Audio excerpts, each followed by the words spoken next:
You know, in general, I don't really believe in conspiracies because as a member of the Illuminati, I know that we, the lizard people, control everything. And it's really hard to believe that Trump was so oblivious that he didn't notice his good friend was running an international pedophile ring.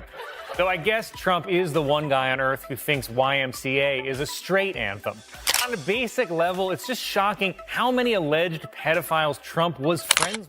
Now he suddenly wants the entire show shut down, and everyone is scrambling to figure out which joke lit the fuse. Did SNL actually cross a line? Or did JD Vance just wake up feeling personally victimized by comedy? Reach for his snacks, hug his emotional psych-port pillow, and declare a full-scale cultural emergency. Either way, the spectacle is louder than a YouTube comment section actively combusting. Greetings to the ambassadors. We're thrilled to have you, of course, and greetings to everybody else, including even the fake news. So I'm sure it's reporting there in the back. There's a lot of fake news. I'm sure they're all lined up. I'm sure there are. I can see. Experts have noted that Donald Trump has struggled to present a softened stance on abortion. In fact, this is the best he's come up with. Elon Musk is reportedly spending nearly every day with Donald Trump at Mar-a-Lago. But don't worry, Elon will leave as soon as he finishes listing all the... Colin Jost and Michael Che didn't just tease JD Vance, they unleashed a comedic storm so powerful even Donald Trump probably felt the gust from Florida. The jokes hit hard. JD's ego slid clean off the table, and Trump's name got dragged in. Because no political chaos ever feels complete unless he's somehow standing right in the middle of it. Is peering up at me, I'm sure, ready to misreport everything that I've said today. But no, we love you guys too. Kind of. I don't know. I just feel like as a Catholic, Trump's photo just feels slightly disrespectful. Also, if Trump really wants to be Pope, he should probably stay away from JD. Vice President JD Vance, seen here watching the plane leave Greenland without him, continued his sad reboot of Veep this week by visiting our military base there and delivering the administration's clearest threat so far. Either Greenland joins the U.S. or the U.S. will keep... Quick, pause. If you're enjoying this, hit subscribe because the best moments are still coming now. Back to the chaos. Michael Che barely blinked as Trump inserted himself with the precision of someone physically incapable of missing a spotlight.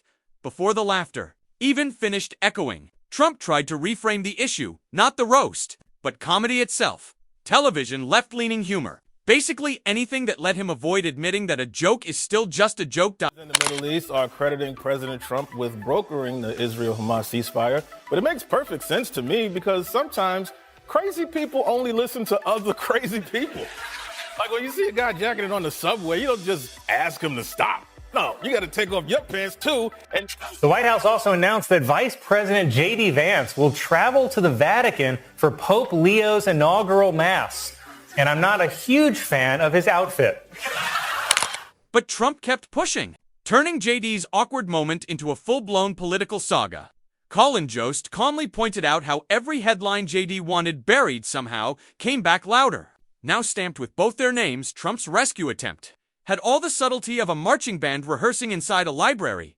And instead of calming the chaos, he cranked the volume all the way up. Volodymyr Zelensky has said that if President Trump provides Ukraine with Tomahawk missiles, he will nominate Trump for a Nobel Peace Prize.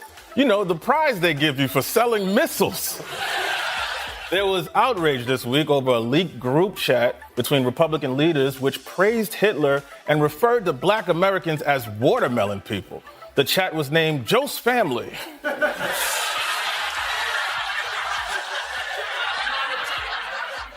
JD Vance reacted like someone watching their public image collapse in real time. He treated SNL jokes like legislation, launching a campaign powered entirely by wounded pride. Every move screamed, "I cannot believe I'm being roasted on national television."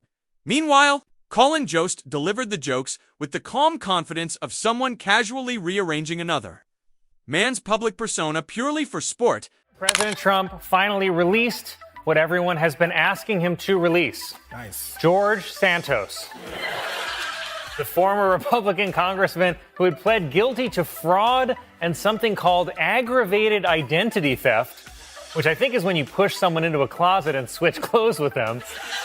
is now free and will face 0 consequences. But Santos says that he's a changed man, and he even released a photo of his new prison body.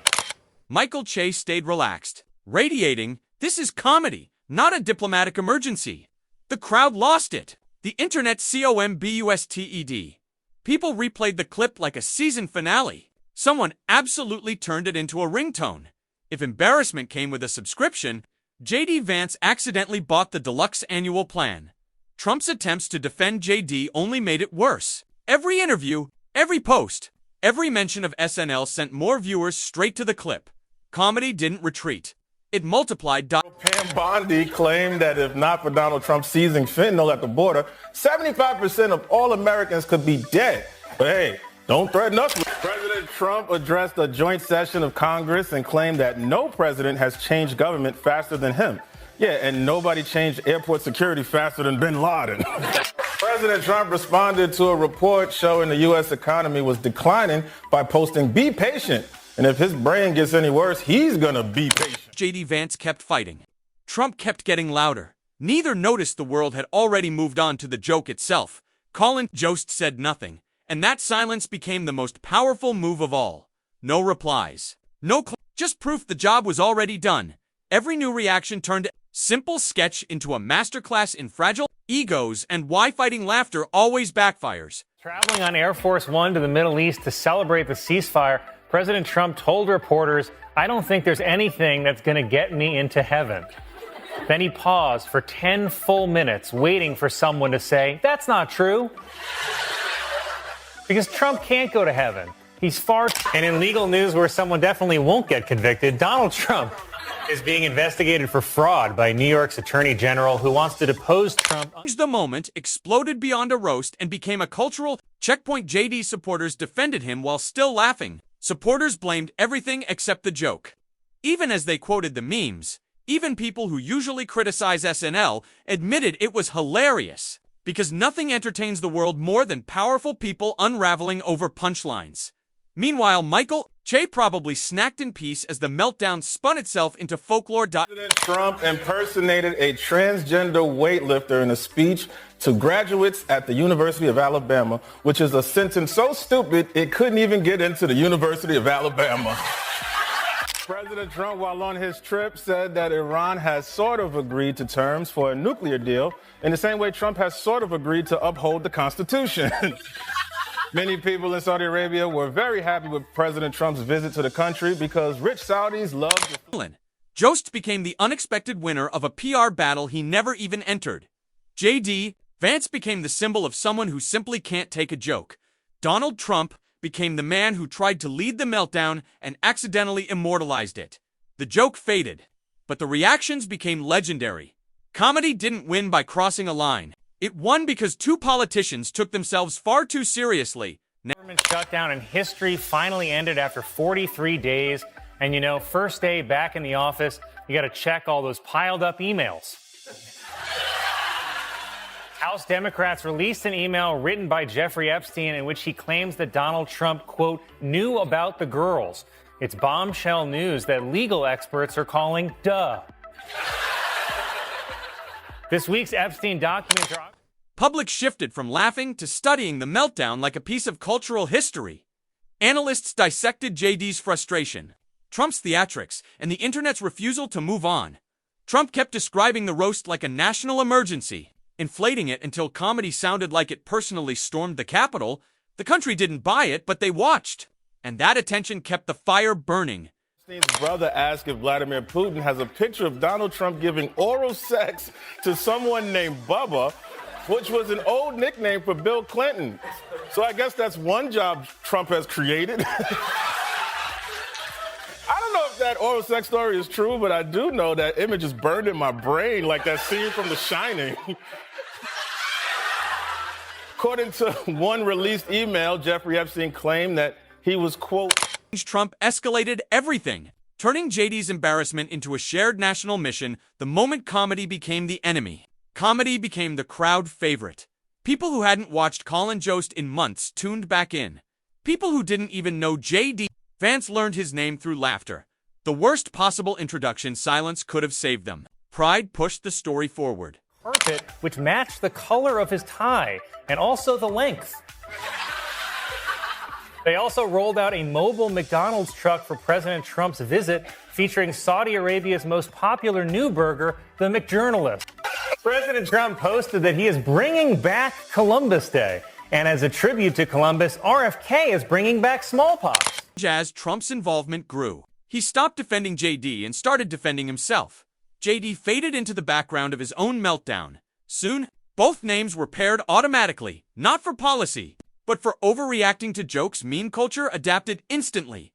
JD became the guy who got roasted. Trump became the guy who jumped into the roast willingly.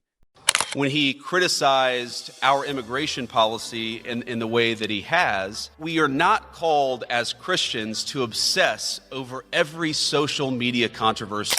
President Trump also announced a new trade deal with the UK that will reopen British markets for American companies. All that Britain demands in return is that we keep these two. Donald Trump announced he is selling limited edition gold sneakers for $400. You can check them out on the feed of the guy getting dragged off your flight. Colin Jost didn't need to add a thing. One calm segment, one light roast, and suddenly two political figures were spiraling while the comedians moved on. JD didn't lose to the joke. He lost to how long he stayed mad. Trump didn't lose to SNL. He lost to his own urge to turn comedy into a national ordeal. Pride combusted. The internet grabbed the FLAMETHROWER. New York City Mayor Eric Adams met with President Trump yesterday to discuss the city's concerns, namely that Trump's deportations have dramatically cut New York's supply of thick shorties. I love that name. President Trump says Catholics loved an image he posted of him dressed as the Pope last week, but I just find it hard to believe that anyone in the Catholic Church would be into something so juvenile. Change time softened the headlines, but the internet never forgot. SNL moved on. Colin Jost roasted new targets. But whenever a politician overreacted to humor, someone whispered, "Remember J.D. Vance?" Trump lingered in every retelling, not as hero or villain, but as the man who poured fuel on a spark. Because attention pulls him like gravity. Biden and Donald Trump seen here burning the last of their classified documents. Met at the White House for almost 2 hours. But keep in mind, 90 minutes of that was just them struggling to stand up. Donald Trump posted on Truth Social that he wasn't scared of going to jail for violating a gag order, saying, "I will gladly become a modern-day Nelson Mandela." Unfortunately for Halloween. In the end, neither man was defeated by television. They were undone by refusing to let television be funny. The jokes weren't cruel. They weren't career-ending. Pride did the damage. Every angry response turned into unintentional comedy.